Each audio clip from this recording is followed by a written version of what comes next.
Yo, what's going on, guys? My name is Wayne. I hope you guys had a great Christmas. I know I did because I finally got to unveil something that I was working on for almost 2 months. It's like a passion project that I don't usually get all the time now, so it was super exciting. I got to work with my friend Bienn and his brand Cromwell Valley. It's a streetwear fashion brand and he just started recently. So this is what we created, and hopefully you guys enjoy this little video. Let's go.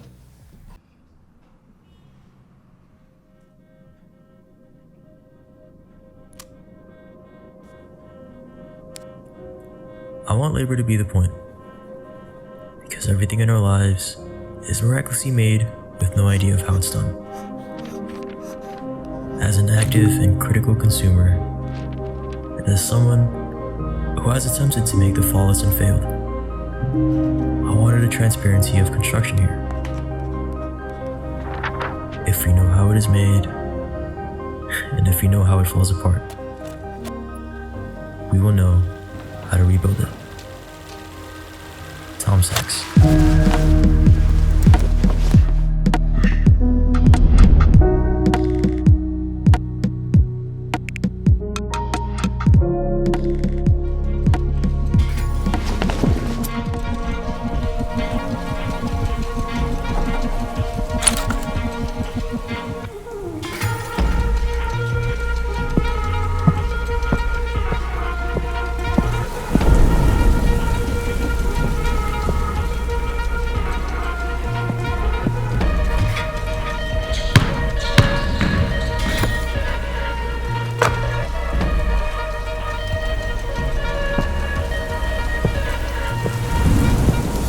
What I really want to offer here is something obvious.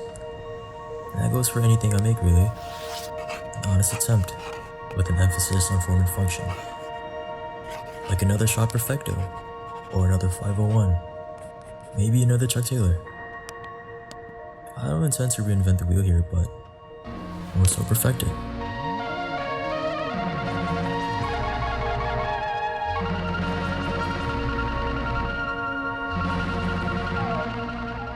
Alright, so hopefully you guys enjoyed watching that little mini doc / promo. Still don't really know what the actual genre of this is, but I don't really care. I think filmmaking has no rules and no boundaries. That's something I've learned this year, and it's something I want to carry on into 2021. But before we get into the nitty gritty and how I made this video, I want to share how this all began. What's good? What's up, bro? How you doing, bro? All right, Bienn, hello. How you doing, man? All right. What's good? Want to introduce yourself to everybody? Yeah, so my name is Bienn Bagalso. I am currently 19 and I'm the head of Cromwell Valley. Bad, dude. And like, when did you get started with everything, dude? I guess this all started last summer. I was finally in the position to have my design sampled and have pretty much things mass produced. Originally I was saving up for a car, but I bit the bullet and followed through with something that I've always wanted to do. I ended up quitting my job, and I'm happy to say that I'm finally able to sustain myself now, so. That's awesome, bro. Yeah, I mean, I see you vibing right now. You're literally, you're stacking, dude. Yeah, what's the most memorable thing from this whole project, bro? Like, what do you remember the most, dude? I guess it would be the positivity that comes out of it. I'm able to connect with creatives alike, and it's really a unifying feeling. I like having company. I hate being alone, so yeah. This is just... I never feel alone whenever I do like all this stuff, so. Yeah, dude, it's freaking insane what we did, dude. It was so much fun. And was it worth it, bro? Hell yeah, bro. I wouldn't change a single thing about what happened so far. Because that shit was originally a homework piece, and then it just flourished from there. Dog. I'm just happy we were able to shoot. But yeah. Remember when we got to that one place? It was a bridge. Yeah. Dog, it was insanely cold, yo. It was freaking. Even though it was cold, I don't remember. That shit was freezing, bro. I was like, I wanted to leave, but we just needed to shoot and finish, dude. Is there anything else like you want to say to everybody else? Nothing but gratitude, really. I wouldn't be standing where I'm at right now without the help of my friends, including you, so all I can say is thank you. I feel that, man. Thank you, bro. Yo, we're gonna make some more bangers in the future for sure, bro. Oh, for sure. It's a great way to end off the year, dude. Yes, sir. All right, man. Mr. Banger with the bangers. Thanks for coming by, stopping by the channel. Got you, bro. Have a great new year, and You too, man. we're gonna have a great Great 2021, of course. For sure. Peace. Thank Peace you. out, bro. All right, editing Wayne here. This time we're going to be talking about the doc and how it was created. And before we start, I just want to show you guys the timeline. It's pretty extensive in my opinion for my take. I don't usually use a lot of layers when I'm editing, and that's just me being a freaking disorganized mess. But for this project, I decided to be organized and it worked out. So I have 12 layers of audio, well actually 11 because I'm using the 12th layer to mute everything. And I have 10 layers of video. So that's my little timeline check. Hopefully you guys approve, or y'all editors out there. But yeah, so just to like go over it actually before we start, I have everything organized in audio. So let's go out here. Audio 1, sound effects 2 for audio 2, room tone, music 1, music 2. You guys get the point. You know, everything is separated into their own little categories. And for videos, I don't think I labeled them, but I can just like tell you guys how it works out here. Color is in the top with adjustment layers. I have the 16mm grain on the 8th layer, and then captions on the 7th. And then the rest is just free for whatever I need to add, layer on top. Usually video 1 and video 2 is where I kept most of the story in place, or most of the main shots in place. This video was cropped into 1080 by 1350 just so I could fit the Instagram crop ratio, because that's what we were going to plan on, the platform we're going to plan on uploading. So that's the reason why it's all cropped. And I actually really like the vertical vibe of it, because most people these days watch videos on their phone, and I wanted to capitalize that, especially for a clothing brand who's just starting up, advertising on or marketing on TikTok, Instagram, Snapchat, Twitter, all that stuff. Vertical video, it really is dominant in that factor. So that's why I decided to go through that route. All right, so let's begin. Let me just drop this down real quick. All right, so we start off with the logo, plain and simple. It's just gonna start it off with like, oh, this is gonna be about the Cromwell Valley story, and this is their brand. This is how Bienn built the company, or how it came to be. So yeah, we started off, and it's actually behind the door here, where we have an opening scene into the studio that we rented out from Peerspace. This video is not sponsored by Peerspace, but we decided to shoot down in Baltimore at the studio above Graffiti Alley. I didn't even know this was a thing, because I always go down to Graffiti Alley. I didn't know there was a studio up there, but it was pretty cool. It was very, very bright. A lot of windows, a lot of open and tall windows. Really, really cool atmosphere. It had this really like industrial, grimy look, and that's what I was going for in the beginning, just to show that, Bienn's coming from somewhere you had to work hard from, and it really fit the vibe. I did use a couple of filters here. I decided to go black and white.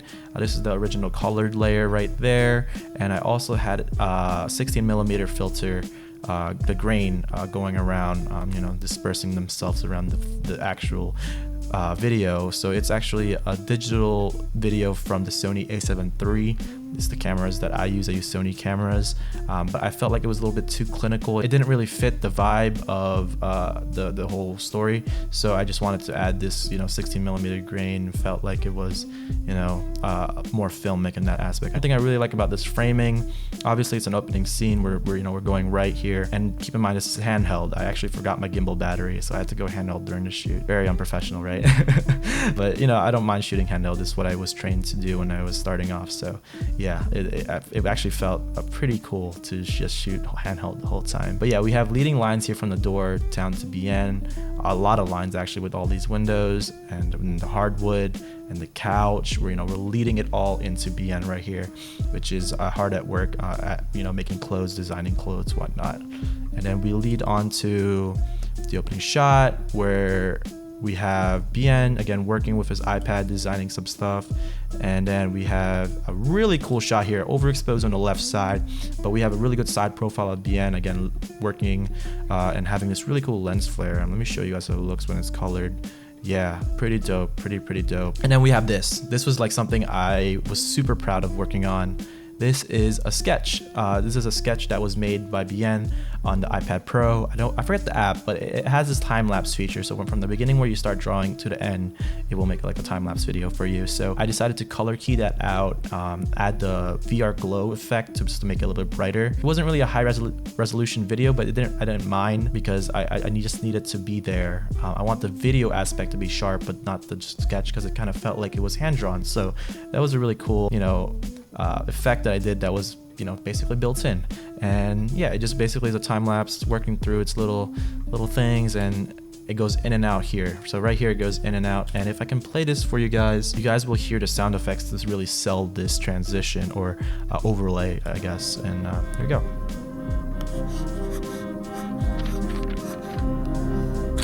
Boom. Yeah, so that itself really helps out with the whole overlay, and I'm really proud of this. There's so much depth in this couple first shots, a lot of props that we brought to the scene, and it just worked out. Man, I freaking love this. Yeah, so the next part we go into the split screen effect that I did.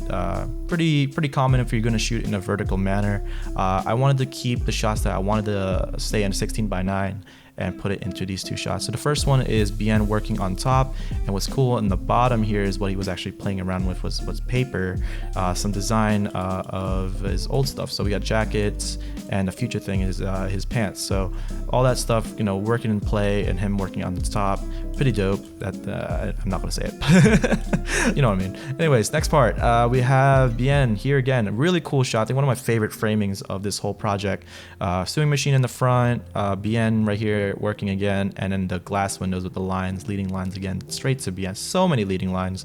And then on top we have the color palette working itself. We got some sound effects to really sell this whole thing together.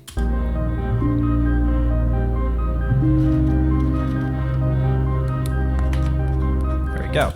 Cool. So this is actually from the actual shoot, the audio for the sewing machine. I couldn't find anywhere else to find authentic sewing machine audio, so I used that. And then over here, like that shot, I don't know if you guys can hear that, but this shot right here was actually this ball pen. I searched up a pen sound effect online on Epidemic Sound, and I made it work, and it sounds pretty dope. Felt like a very fluid motion into the next shot where we're into this book page transition. Really cool. Again, he's working on the paper sketch, writing it down, and then it's gonna do this flip motion, which is a really cool effect that I did. So the transition right here actually was by accident. It was made by a warp stabilizer mishap. I'm gonna go frame by frame here.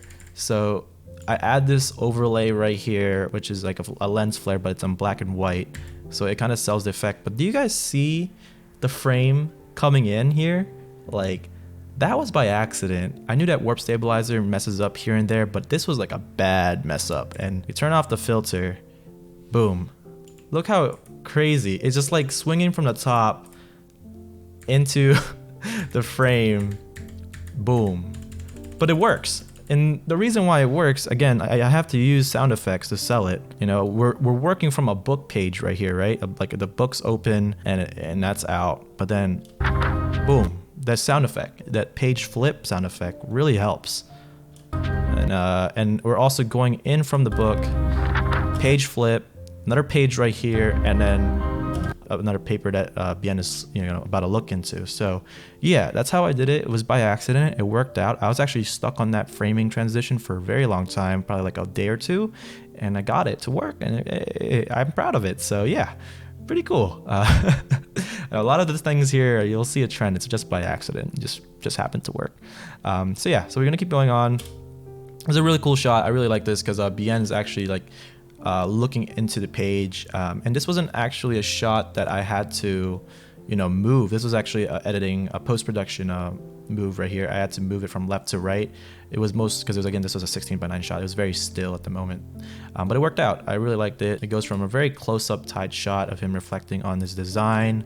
Let me just zoom in here, and then from here it goes into a lens flare effect to just transition to the same shot but a little bit more zoomed out, and then into a top-down shot. So let me just play this again. Sound effects really help out. Yep, just a simple I think this was a 35mm roll sound effect that I use, and boom, it works. Great. All right, so the next shot here is from the top into the iron, and into a mask. So yeah, this shot right here was pretty cool as well. Very fluid and fast. We're going up to the build-up now of the music drop, and it's gonna go here to a rotation top-down shot, into the iron. That was just a straight cut, and then into a mask. So I go under the table here, And I actually thought about this before, I even shot it. So yes, it kind of helped out with the editing part. And I just masked it out. It wasn't a clean mask, but it worked out because it was really fast. And yeah, there we go. And then here is the exciting part. This is the first thing I worked on in this whole project because I directed Bienn here for this transition. It was all basically in-camera transitions I did on this. So yeah.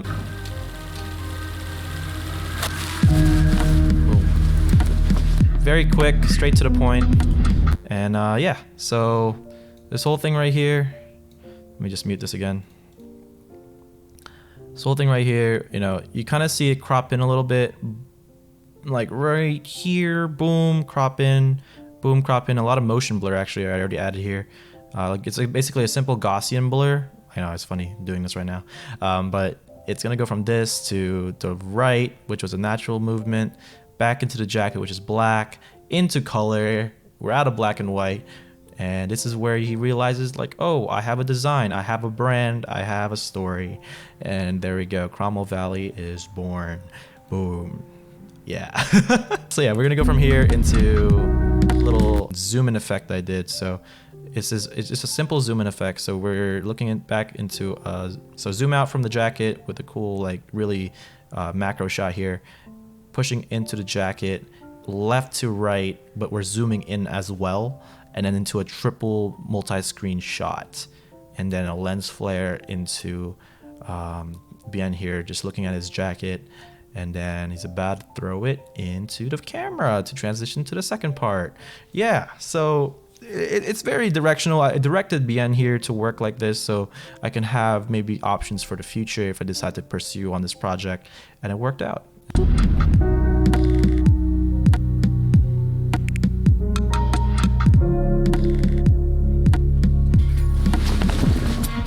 And the sound effect also helps and sells that part of the transition. And now we're here in the second part, and this is the part where it was a lot of pain. So this is actually like a month, almost 2 months after the fact that we shot that studio shot. We're gonna go from the iPad from black and transition from him looking into the bridge. So he's looking at the bridge right here. And right here is another sketch that we decided to do before the shoot, and we just traced it from a Google image, and it worked out. It's color keyed it, add a little bit of luminance, VR glow, a little bit of in and out, and boom, really cool effect, subtle, well not subtle, pretty out there, but it works out, and the sound effect again sells it. So boom. All right, so the next part is just Kyle, who actually was also in the same class as me and Bienn for photo one. He is modeling here with the gray hoodie, the crop hoodie, and the gray pants. And don't let this distract you from the fact that it was raining and it was cold and it was also snowing around the areas. It was freezing. My hands were numb, their hands were numb. It was a pain in the butt. This is the most painful day of my life. Honestly, it was very rough, but we decided to finish it. We drove an hour and a half to the spot, and it was under a bridge next to a river. Did not know it was going to be that windy. We probably should have thought about that, but it was, and it wasn't even that it was cold. It was just super windy. The wind chill was crazy, but we toughened it out and we decided to go through with the shoot. So Kyle here, he's going to go ahead and do this little pose he's doing, transitioning from a couple spots. We're walking in, walking right, little curve, rotation there. Little subtle shots of the settings. So we got a wet floor, basically the basketball court's all wet. I'm actually using the Sony a7S III here, and we're using a Black Pro mist filter to get this amount of glow, this really soft highlights like right here. But yeah, that's the Black Pro mist just doing all the work. We're at 1/4 of the concentration there, so that's pretty dope. Here we go, another rotation spot. So we're doing a little fast movement here. So we're rotating down left, rotating in here, rotating there, and we're back into Kyle doing some natural motion. I really like the candid things that he was doing. It worked out really well with how the streetwear video was working. Right here, he's just gonna walk forward, match frame into a close-up of him walking forward, and also Kyle just playing with the basketball, shooting around just to make sure it's a streetwear like vibe, right? And then there we go, Kyle again. And there we're back to Bienn. He's gonna walk forward. He's done with the spot. We finished the shoot, and this is gonna wrap the things up for the next shot. But before we go through that, let me just play this again one more time. Listen to the sound effects I used here just to really build the immersion of this part of the film.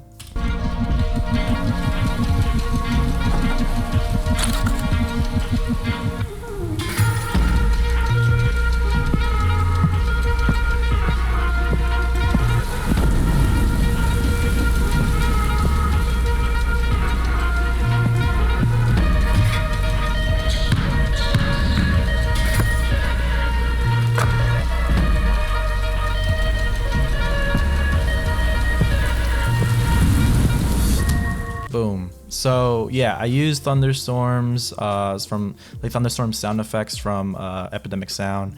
I used rain. I used the basketball, dropping on the concrete. I used some wind noise. There was a lot of sound effects that I used here. The swish. And all that stuff, really built the atmosphere of this film. I knew I wasn't going to get any clean audio just because it was so windy at the scene. So I had to use all the sound effects from Epidemic Sounds, and it worked out. So yeah, that's how I did that. And then the last shot, super, super magical shot. This was something I had in my mind for a very long time. I didn't know when I wanted to pull it out. But we decided to go up to Federal Hill in Baltimore. I was just gonna be me and Bienn just to finish off the film, because obviously this is just I don't know how to conclude this with just him walking out here. Like, I felt like there was something missing. So this shot right here, I'll throw in some behind the scenes. We're actually at the top of Federal Hill. We brought a table, brought his iPad. He's wearing a jacket, and I brought a little light stick to have some key light, and it worked out. And it was something we were planning for a little bit after the shoot, and it worked out.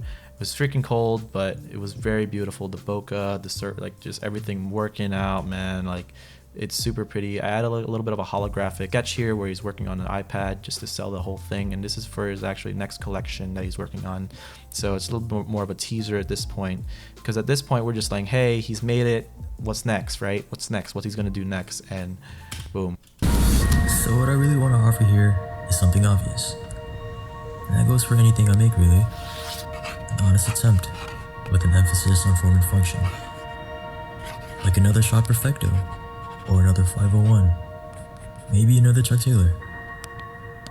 I don't intend to reinvent the wheel here, but more so perfect it. And there we go.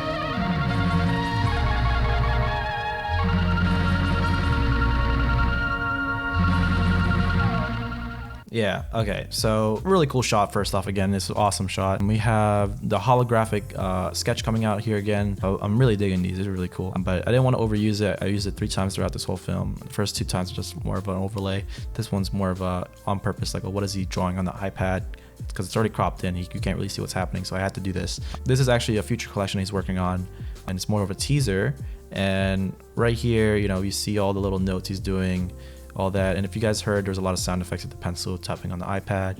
And then here was a really cool shot. Another Chuck Taylor. So right here, so that little zoom in, zoom out, I saw that he was doing that with his iPad. I matched it in with a couple of sound effects and, just zoomed in, zoomed out with the effects control in Premiere. And it really sold this little overlay thing. It was really cool. I don't intend to reinvent the wheel here, but... And then him just he's gonna walk out of frame here. His logo drops again just to end the story. And the music also helps out here because it's gonna be playing this like futuristic type of beat. And it just really matches this whole thing just to end it off. He's walking out here and then the logo plays. Then this is a second logo, and I add a couple of like these digital mountains. This is actually from Ezra Cohen. Thank you so much, Ezra. Your assets are insane. Here we go. And my logo, just so everybody knows I made this. And yeah, and that's it. Scaling the mountains just to make it look really cool in the end. And there we go. And that's the film. That's the film. It's pretty cool how this all worked out. I'm really happy. And let me just go back to YouTube, Wayne. All right, you guys have made it to the end of this video. Thank you guys so much for watching. I hope you guys have learned something, and let me know if you guys want videos just like this, or maybe in the future, maybe shorten it down. I was originally gonna make a shorter version of this, but there was so much to spill out. I just felt like just going ahead and sharing everything I did, and hopefully you guys enjoyed that. And yeah, that's it for 2020 for my channel. At least I've done making videos for this year, and I'm ready to make videos for next year. I didn't expect to be making YouTube videos to this day. I started off in January expecting to give up early. I kept going and created videos, and I'm super proud to say, like, hey, I'm kind of getting into the groove of things, man. YouTube is fun. I'm really enjoying it. I hope you guys have a great new year. I hope you guys are spending time with your family and enjoying your time with them. If not, I hope you guys get some good food, fill up your stomach, get some cookies and milk. I don't know, man. Just find some little joys out there and, enjoy life. Enjoy life to the fullest, man. That's it for me, guys. I hope you guys, again, enjoyed this whole video. My name is Wayne. Peace out.